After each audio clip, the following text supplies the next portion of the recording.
Well, it is India's day. I mean, it's Australia's day. Well, I wanted it to be India's day, but it's not. It's Australia's day. और जाहिर है जो हालात हैं वो आपके सामने हैं. 180 खुद किया और फिर लास्ट सेशन में एटलीस्ट 3 to 4 विकेट्स लेनी चाहिए थी. वो 3 to 4 विकेट्स नहीं ले पाया और 33 ओवर 86 रन, एक खिलाड़ी आउट. तो 33 ओवर में 3 से 4 विकेटें कहीं ना कहीं गिरती तो फिर जाके कोई थोड़ी बात बनती, लेकिन वो बात बनी नहीं. और अगर बैटिंग आपकी बार बार आपकी बॉलिंग पे एक्स्ट्रा प्रेशर डालेगी, बार बार यही काम होगा, तो फिर वही हमने पास में भी जब बात की हुई है, क्रिकेट का खेल जो है वो बैट एंड बॉल के बीच में है, बैटिंग एंड बॉलिंग के बीच में है. तो बैटिंग का जो वजन है, बोझ है, वो बॉलिंग कितना उठाएगी या कितना वो वजन बर्दाश्त करेगी. अब हर मैच में तो अगर आप एक्सपेक्ट करेंगे जी 150 करने के बाद भी, 180 करने के बाद भी आपकी बॉलिंग 50 रन की 60 रन की लीड निकाल देगी, तो ये बेवकूफी वाली बात है. ऑस्ट्रेलिया है वो at the end of the day, और ऑस्ट्रेलिया अपने घर में खेल रही है. ठीक है, पहला मैच बहुत तगड़ा जीते, लेकिन कहीं ना कहीं जो बैट्समैन है उनको अपनी जिम्मेदारी का एहसास करना होगा और रन करने पड़ेंगे. ये कोई बात है यार कि हर मैच में बैटिंग कहीं ना कहीं कोलैप्स कर जाती है, और आज फिर जो कोलैप्स की है इसके एक्स्ट्रा प्रेशर की वजह से ही ये जो बॉलर्स हैं वो भी, जब उनको पता होता है रन पे, बोर्ड पे रन ही नहीं है, तो कहीं ना कहीं उसका असर आता है बॉलिंग पे, और बॉलिंग पे जो असर आता है तो फिर वो आपके सामने है सूरत हाल. और ये मसला अब काफी अरसे से है, पुराना मसला है. बैटिंग अगर अपनी जिम्मेदारी का एहसास करते हुए बेहतर खेले तो फिर बॉलिंग भी उसका अच्छा साथ देती है. It was amazing in the last match the way the bowlers they came out and the way they performed. लेकिन आज भी काफी ऑफसाइड के बाहर मिस हुआ, प्ले एंड मिस, लेकिन करते कराते जब, और ये जो मैं बात कर रहा हूं इसकी एक वजह है कि जब आपके रन्स कम होते हैं बोर्ड पे तो फिर बॉलर्स का माइंडसेट और होता है, बॉलर्स की जो लाइन और लेंथ है वो डिफरेंट होती है. जब रन ज्यादा हो तो वो उनकी बॉलिंग की लाइन और लेंथ डिफरेंट हो सकती है, उनकी अप्रोच डिफरेंट हो सकती है, सोच डिफरेंट हो सकती है, but this is not the case है. तो बॉलर्स को तो पता है कि भाईजान हम तो अंडर प्रेशर है ही, हमारे जो बैट्समैन है वो हमारे सरों पे तलवार लटकाई हुई है कि बस आपनी परफॉर्मेंस करनी है, वरना तो हम, हमारी तरफ से तो छुट्टी है. तो वो फिर अभी हो गया जो कि होना नहीं चाहिए. 250 रन तो यार कौन सी कोई बड़ी डिमांड है, 250 रन तो होने चाहिए. खैर अभी भी 94 रन है इंडिया के ऊपर, लेकिन 86 रन ऑस्ट्रेलिया ने उतार दिए हैं. खिलाड़ी एक ही आउट हुआ है, ख्वाजा, वो भी बुमराह इज बुमराह, लेकिन एक खिलाड़ी आउट हुआ है वो ख्वाजा.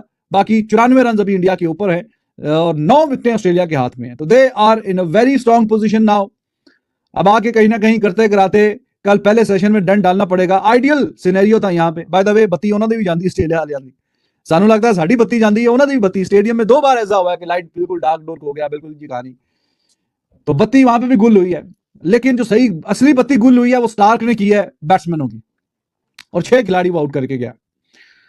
6 खिलाड़ी 48 रन, मतलब 2 मेडन, बिल्कुल उसने तो बेड़ा कर दिया.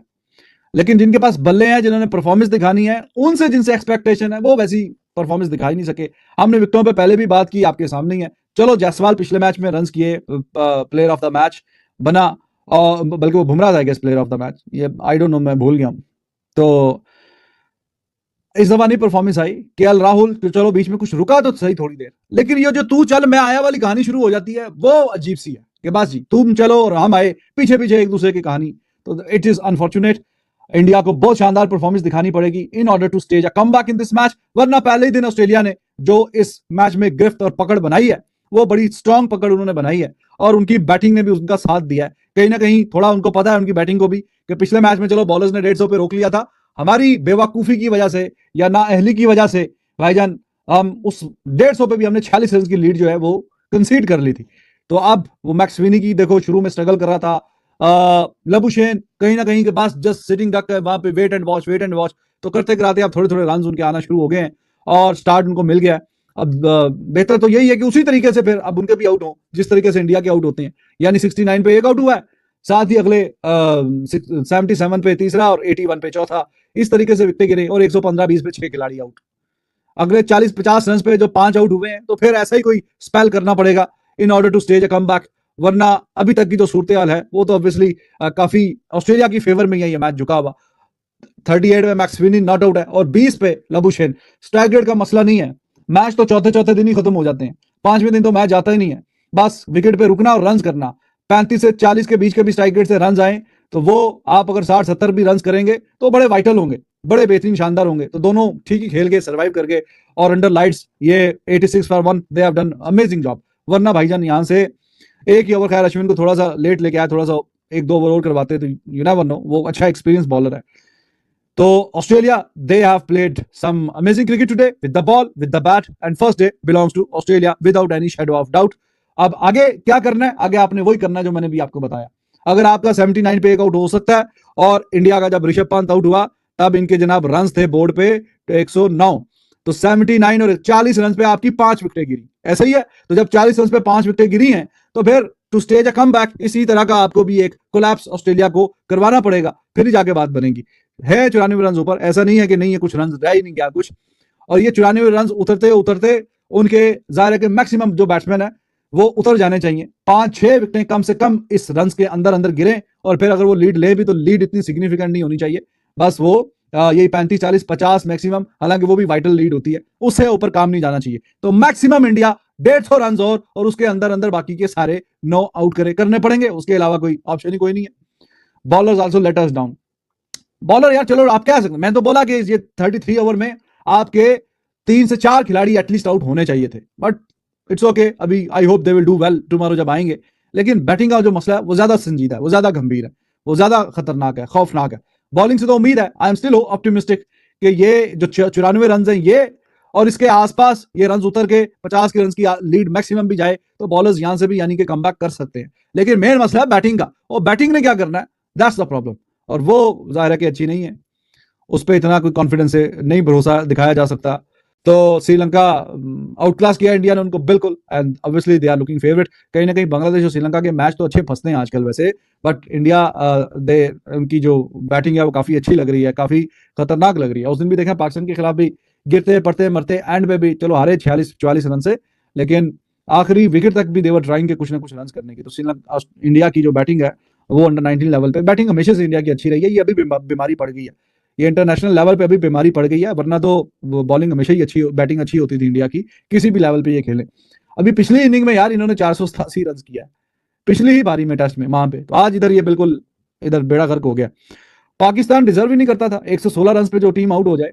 तो फिर मैंने आपको बताया था बांग्लादेश के बॉलर्स ने विक्ट्री पे साइन कर दी है और वो जीत चुके हैं, सिर्फ खानेपुरी के लिए बैटिंग होगी, और वो उन्होंने भी 22.1 ओवरों में पूरा कर दिया टारगेट। 116 के जवाब में उन्होंने 120 किया, चौका मार के जीते हों। तो 3 खिलाड़ी आउट हैं। बांग्लादेश ने भी पाकिस्तान को जनाब बता दिया, और पाकिस्तान का मसला ये है कि for the very first time in this tournament there batting is tested in a way कि ओपनर जो हैं वो कुछ खास नहीं करके गए। और वो लड़का जनाब जिसने पाकिस्तान की तरफ से 100 किया यूएई के खिलाफ मैच खेलते हुए, इंडिया की तरफ से खेलते हुए, शाहजेब खान, वो आज 0 पे आउट हुआ है। कैसे आप लोग, उम्मीद आप लोग अच्छे होंगे। तो जी, India versus Australia second test match Adelaide Oval में, और 180 पर ऑल आउट हो गई है जी इंडिया की टीम, पहले बल्लेबाजी करते हुए टॉस जीतकर। रोहित शर्मा कप्तान हैं, और स्टार्ट अच्छा मिल गया था, पहली विकेट बल्कि जल्दी मिल गई थी जायसवाल की स्टार्क को, लेकिन उसके बाद अच्छी पार्टनरशिप राहुल और गिल की। लेकिन फिर जब विकेटें गिरने लगी वो थमी नहीं, आखिरी में नीतीश कुमार रेड्डी ने 40-42 रन लगा दिए, उसकी वजह से 150 पार हो गया, वरना काम खुल लेते था चुल्ले हो गया था, और मुश्किल है में इंडिया। पाकिस्तान की मीडिया का इसके ऊपर क्या रिएक्शन, क्या कहना है, चले देखते हैं। उस्मान खान ऊपर वाला वो भी 0 पे, तो बस दोनों 0-0 0-0 करके गए हैं, बाकी भी टीम खाली 0 ही है। 37 ओवर में पूरी टीम का काम तमाम, और 116 पे छुट्टी होगी। ये तो जनाब इनका तरीकाकार है, इस तरीके से तो ये बैटिंग हुई आज पाकिस्तान की। तो बॉलर्स ने, बांग्लादेश वालों ने इनको बता दिया कि भाईजान thank you very much for coming to play the match, बस इतना ही काम था आपका, मैच हमारा हुआ, अब आप जाए रुखसत हो जाए, नॉकआउट मैच है, वेल प्लेड अंटिल सो फार, इंडिया को बस हरा दिया, यही आप बताना जाके कि इंडिया को हरा दिया, लेकिन फाइनल में आप नहीं पहुंचेंगे। तो अब फाइनल में इंडिया और बांग्लादेश का फाइनल होगा अंडर 19 एशिया कप में। तो दोनों इंडिया ने श्रीलंका को क्रिकेट सिखाई है कि कैसे क्रिकेट खेलनी है, उन्होंने बहुत ही शानदार मैच जीता है, और 174 का टारगेट उन्होंने 22वें ओवर में पूरा कर लिया, आराम सुकून से, प्यार से, मोहब्बत से। और वो जो सूर्यवंशी साहब हैं उन्होंने तो बड़े तेज रन किए हैं, ऊपर से तगड़े रन किए हैं, और वो वाली बहस नहीं है कि जी 13 साल का 12 साल का, अंडर 19 का तो है, मुझे लगता है वैसे 16 साल की तो एज है उसकी, 13 साल का नहीं लगता, बट वट एवर जो भी है कहानी, उसने 5 छक्के मारे हैं, और उसने फिर चौके जो है वो भी 6 चौके मारे, 36 गेंदों पे 67 किया, 186 का स्ट्राइक रेट। तो ये तरीकाकार है, जब छोटे टोटल पे रोक लिया तो उन्होंने ये नहीं कहा जी गेम लंबा करें, खींच के करें, ये करें। तो गाइस, जैसे कि आप रिएक्शन देखा, पाकिस्तान की media reaction. So what a performance by Mitchell Starc, 6 wicket haul और अगेंस्ट इंडिया। कमाल की परफॉर्मेंस मिचेल स्टार्क के ऊपर से। पहली ही गेंद, इस टेस्ट मैच की पहली गेंद वर्सेस जायसवाल, और एलबीडब्ल्यू आउट किया उन्होंने। कमाल की गेंद थी वो, और वहीं से थोड़ा मोमेंटम बना था ऑस्ट्रेलिया का, लेकिन फिर अच्छी पार्टनरशिप जायसवाल गिल और राहुल की जो पार्टनरशिप थी वो कमाल की थी, और 70-80 तक वहाँ लेके गए थे ये पार्टनरशिप। लेकिन फिर विकेट गिरा और उसका राहुल का, उसके बाद विराट कोहली भी एक चौका लगाया था, 7 रन बनाकर आउट हो गए। फिर विकेटें गिरती रही, ऋषभ पंत, रोहित शर्मा 6 नंबर पर बल्लेबाजी करने आए थे, लेकिन वो भी ज़्यादा कुछ नहीं कर सके, 3 रन सिर्फ बनाए। और फिर अश्विन ठीक ठाक रन्स लगाए। नीतीश कुमार रेड्डी आखिरी तक जो है लड़ते रहे, रन्स लगाते रहे। फिर एक पोलैंड के ओवर में तो उन्होंने 20+ रन निकाल दिए थे। तो अच्छी जो है बल्लेबाजी की है नीतीश कुमार रेड्डी हैं। और बहुत निराश किया है विराट कोहली ने, रोहित शर्मा ने स्पेशली, और ऋषभ पंत से भी उम्मीद थी कि वो अच्छे रन्स लगाएंगे, वो भी ज़्यादा कुछ नहीं कर सके। नीचे से फिर हर्षित राणा भी जल्दी गए, बुमराह, सिराज तो नॉट आउट रहे हैं जी, हर बार की तरह उनको आउट करना आसान नहीं होता है, और डीएसपी सिराज। तो अब ऑल आइज ऑन बुमराह कि बुमराह सिराज ये 2 गेंदबाज क्या करते हैं, कितने पर ऑस्ट्रेलिया को अब रोकते हैं। बड़ा मुश्किल हो जाएगा इंडिया के लिए मैच में वापसी करना। तो देखते क्या होता है, इंडिया जो है 3rd सेशन में वापसी कर पाता है नहीं। फिलहाल के लिए इस वीडियो में इतना ही, मिलते हैं इस वीडियो में, तब तक के लिए बाय बाय।